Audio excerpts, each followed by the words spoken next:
Olá pessoal, tudo bem com vocês? Aqui é o Luiz, professor de História da Rede Pública Estadual de Ensino, e este é o canal Que História é Essa? Um canal de educação, cultura, entretenimento e um pouquinho de política às vezes. Aqui eu tenho abordado bastante o assunto sobre reprovação, e eu agradeço a todos que se inscreveram e me conheceram por meio desse assunto, mas eu confesso que eu tô ficando um pouquinho esgotado, até porque não tem muito mais o que falar sobre o assunto.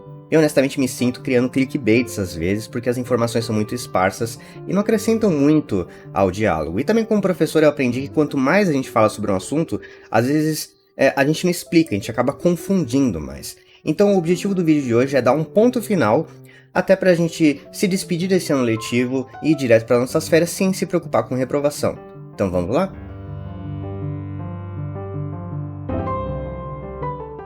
Bom, então nesse vídeo eu vou explicar o que é a reprovação, e aí você consegue, localizando melhor o que é a reprovação, sabendo se a sua situação se aproxima ou não dela de fato, né? Primeiro, o que é reprovação segundo a legislação e segundo a prática das escolas?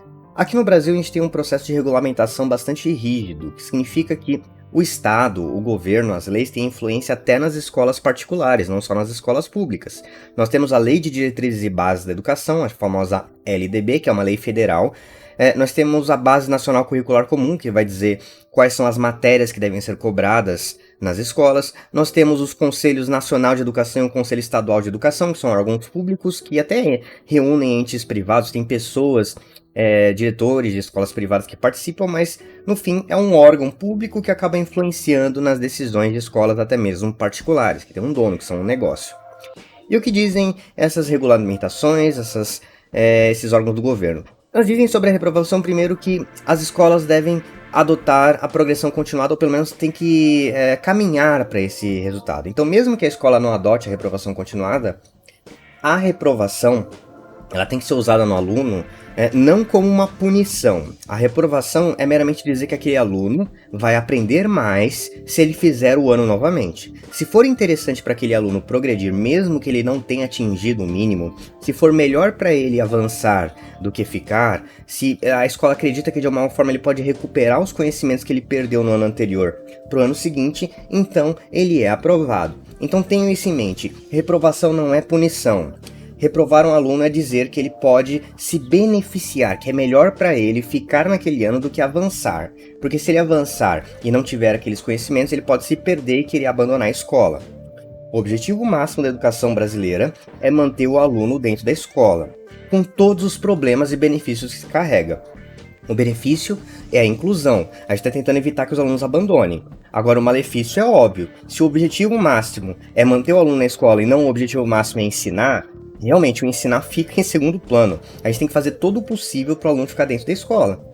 Porque foi feito um estudo que quanto mais anos dentro da escola, melhor para a vida daquele aluno. Fizeram uma relação direta e isso virou a lei, virou quase um mantra, né? Mais anos dentro da escola, melhor para o aluno. Então as escolas vão fazer de tudo para você permanecer na escola. Se a escola tiver a mínima suspeita de que você tem o risco de abandonar a escola se você for reprovado, que aquilo vai fazer mal para você, então ela vai te aprovar, mesmo que você não tenha tido os resultados. Mas ok. Isso é, digamos assim, a disciplina geral, é o conceito. Como ele é aplicado na prática? Bom, todo bimestre ou trimestre você recebe uma nota de cada uma das matérias. Você vai juntar esses bimestres ou trimestres e ter uma nota final de cada matéria. Essa nota final de cada matéria tem que ser azul, ou positiva ou acima da média, não importa, né? Algumas escolas vai ser acima de 5, outras acima de 7, outras vai ser uma nota, tipo, com valor, né? Satisfatório, bom, excelente. Tem que ser uma nota azul, uma nota boa. Se você tiver nota boa em todas as matérias, todas, hein, do currículo base, que é história, geografia, uma língua estrangeira, português, etc. Aquelas outras matérias tipo ensino religioso, tecnologia agora, projeto de vida, essas são do currículo extra, essas não contam. Mas todas do currículo base, elas contam, tem que ter tudo nota azul, tudo. Quando você tem tudo nota azul, aí você vai passar direto. Tranquilo. Então se você tem nota azul, mesmo que você tenha falta, etc. As faltas aí já é outra história, né? Porque você tem que ter uma carga horária mínima, mas como esse ano é diferente, vamos nos concentrar nas notas, tá? Se você tem todas as notas azuis, você passa. Não importa se você fez atividade, ou se você fez prova, ou se você fez atividade escrita. Eu vejo muita gente perguntando, mas eu fiz apostila, não fiz atividade, eu fiz atividade, não fiz apostila. O que importa é a nota. Você teve nota azul? Então pronto, tá? Não precisa perguntar. A nota tá azul ali no sistema, tá no boletim. Em todas as matérias, você passou de ano. Agora você teve uma nota vermelha ou mais. O que acontece? Aí você vai para o conselho de classe. Conselho de classe é a reunião de todos os professores, coordenador ou coordenadora e a diretora ou diretor. Então você tem aí a reunião dos responsáveis pelo seu conhecimento. Essa é uma reunião fechada, tá, da equipe da escola. E ali vai se decidir se aquele aluno ele vai ser aprovado pelo conselho ou se ele vai ser retido. Veja, uma matéria vermelha que seja, o aluno já vai para o conselho. Essa é a regra. Porém, lá no conselho, o conselho também obedece regras. E essas são regras que a escola já tem de antemão. Geralmente, o número mágico, porque isso pode mudar, cada escola tem o seu critério, não adianta perguntar aqui, cada escola tem o seu critério. O número mágico é 4, né? Mas isso geralmente, como eu disse, cada escola tem seu critério, então não adianta me cobrar se você tiver esse número e não for aprovado. Então se você tiver até 4 matérias vermelhas, ou seja, 1, 2 ou 3 notas vermelhas, mesmo não tendo passado na recuperação e ficou lá, retido nessas matérias, você costuma passar de ano pelo conselho, beleza? Não vai ser aprovado direto, mas vai ser aprovado pelo conselho. Agora, de 4 matérias para cima, geralmente começa a discussão. E aí o conselho vai decidir se é melhor para você, veja, não é prêmio nem punição, se é melhor para você aprovar e recuperar as habilidades no ano seguinte, ou se é melhor você ficar e fazer o mesmo ano tudo de novo, ok? E se tem alguma chance de você ficar desestimulado e largar a escola. Se eles acharem que você vai largar a escola, se isso vai te desestimular, se vai ser pior para você reprovar, então eles vão te aprovar, mesmo que você não tenha aprendido quase nada. Essa é a realidade, né? Então é isso que acontece, é o conselho de classe que vai decidir. Então, tem muita gente que colocou aqui nos comentários, já reprovei. Já teve o conselho de classe? Você sabe que data é realizado o conselho de classe? Se você nem sabe qual é o conselho de classe, você não reprovou ainda ou você está totalmente desinformado da sua situação. Então saiba quando é o conselho de classe, beleza? E aí sim o conselho vai decidir, e o conselho pode decidir pela reprovação, mas ainda não acabou. Quando o conselho decidir pela reprovação, ele tem que informar para você. E aí ele vai ter que ligar para você, ele vai ter que colocar na porta da escola. Geralmente é isso que se faz, né, nos anos normais, né? Se coloca na porta da escola ou, enfim, você tem um boletim virtual que vai dizer a situação. E aí, quando o aluno é informado oficialmente, ele vai ter um tempo para recorrer dessa decisão. Até em escolas particulares ele vai ter esse direito, né? O que é recorrer? É o pai, o responsável, escrever uma carta de próprio punho, tá? E as regras dessa carta vai variar de estado para estado, que cada conselho estadual vai ter as suas regras, então eu não tenho como dizer quais são as regras do seu estado. Você vai ter que pesquisar isso, afinal é a sua situação, né? É o seu ano em risco. E você vai ter que justificar, olha, eu mereço que o conselho reconsidere a minha decisão porque tal e tal. Então você tem que dar um motivo pelo qual você mereceria não ser reprovado. Então é possível pedir a reconsideração. Então, repetindo, você pode ser reprovado pelo conselho e mesmo assim pedir uma reconsideração. Eu tive pelo menos um caso na minha trajetória onde um aluno recorreu, nós analisamos e nós decidimos que era melhor ele passar. Mesmo ele tem sido reprovado em mais de 4 matérias, a gente ter discutido o caso dele, decidido, ele pediu a reconsideração, nós nos reunimos, conversamos com ele e os pais dele e decidimos, tá, ok, você merece uma segunda chance. Segunda não, era terceira ou quarta, né, porque esse aluno, se ele chegou na reprovação é porque teve todos os sinais, né. E aí outra coisa, para chegar nesse ponto onde o conselho acaba decidindo, a escola tem que provar por A mais B que ela avisou o aluno que havia o risco de reprovação. Ninguém reprova do nada. Isso não acontece. Ninguém vai chegar no fim do ano e falar, reprovou. Se eles te reprovaram é porque eles te avisaram antes que haveria esse risco. Toda escola tem que avisar pelo menos uma vez que esse aluno está encaminhando para recuperação. Então chega julho, chega agosto e fala, olha, a sua situação é essa, se você continuar nesse caminho você vai ser reprovado. Então se até esse momento a escola não falou nenhuma vez com você sobre o risco de reprovação, você está livre. Isso é claro se você está mantendo contato com a escola. Se você sumiu, aí você não sabe mesmo e não sou eu que vou saber. Você vai ter que conversar com a sua escola.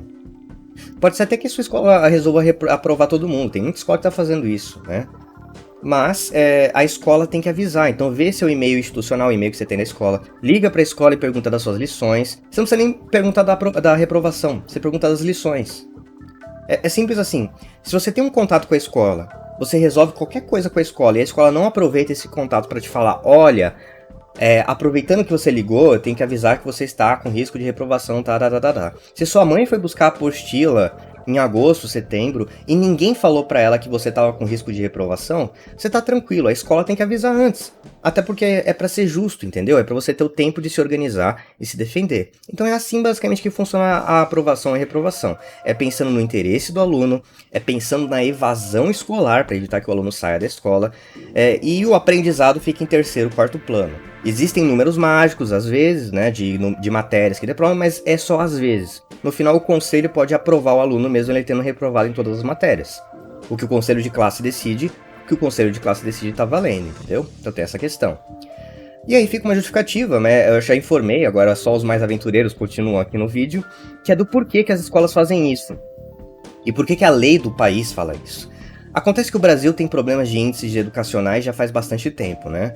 No começo do século XX, o problema era a alfabetização. Nós tínhamos bastantes analfabetos aqui no nosso país. Aí foi progredindo. Nós resolvemos, em parte, o problema da alfabetização, até porque a população rural começou a ir para cidades, e na cidade você tem uma estrutura de escolas um pouco melhor do que no campo. Mas, nos anos 90, a gente começou a se preocupar com a questão da evasão escolar. Então você teve relatórios e índices escolares falando que os alunos e o índice de desenvolvimento econômico do país melhora quanto mais anos dentro da escola.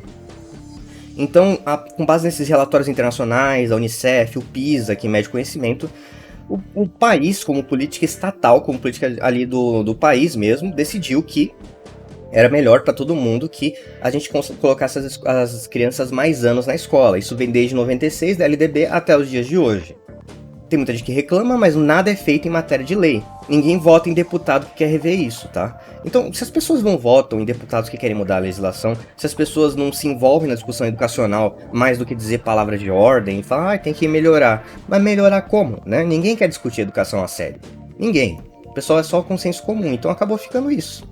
As escolas têm que fazer malabarismos para manter os alunos dentro da escola, manter ali, na sala de aula, mesmo que eles não estejam aprendendo nada, porque de algum motivo colocou-se essa crença de que quanto mais anos dentro da escola, não importa o que esteja acontecendo lá, vai melhorar o ensino, vai melhorar o índice de desenvolvimento humano, vai melhorar a qualidade de vida daqueles alunos. Isso se aplica ao ensino superior também, né, com ProUni, que bota os caras em umas faculdades que, enfim, mas isso aí já é outra discussão, né? Então é basicamente isso, é assim que funciona a reprovação, e é por isso que pouquíssimos alunos vão ser reprovados esse ano, pouquíssimos, mas alguns ainda vão ser, né? Então você tem que ver qual é a sua situação. Quando é o seu conselho de classe? Quais foram as suas notas? Isso não sou eu que vou dizer, isso é você que vai atrás.